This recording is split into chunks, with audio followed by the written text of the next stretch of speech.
ఇంకొకటండి మనకి ఇక్కడ సినిమాలు రెగ్యులర్గా చేసుకుంటూ వెళ్ళటం వేరు, మీరేమో స్పిరిచువల్గా ఉన్నారని నేను అడిగే కదా ఇందాక, బట్ ఈ ట్రావెల్ కూడా స్పిరిచువల్ ట్రావెల్ జరిగింది.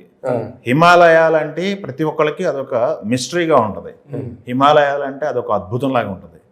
ఆ హిమాలయాల్లోకి వెళ్ళి పని చేయటం, ఆ హిమాలయాల్లో ఇందుకు మీరు వెళ్ళొచ్చారు 1-2 సార్లు, బట్ ఇప్పుడు అక్కడే ఉండి పని చేయటం, ఇట్లాంటి అనుభవిస్తున్నప్పుడు మీ ఫీలింగ్ ఏంటి? అంటే దాని చుట్టూనే తిరుగుతుంది మనకు సాధులు కూడా హిమాలయాల్లో ధ్యానం చేసుకొని ఆ శక్తిని తీసుకొని ఆ శక్తిని భారతదేశానికి ఇస్తున్నారు అనేది మనకి చరిత్రలో ఉంది.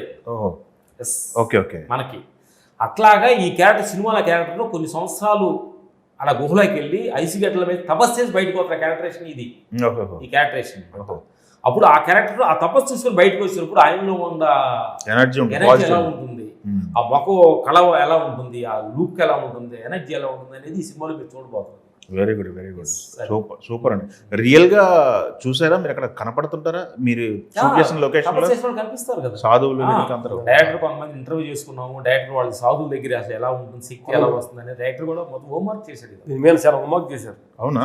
రీసెర్చ్ చేశారు. మేము మాకు తెలిసిన కొంతమంది గురువుల్ని, సాధువుల్ని డైరెక్టర్ ఫోన్ చేసి చెప్పించడం జరిగింది.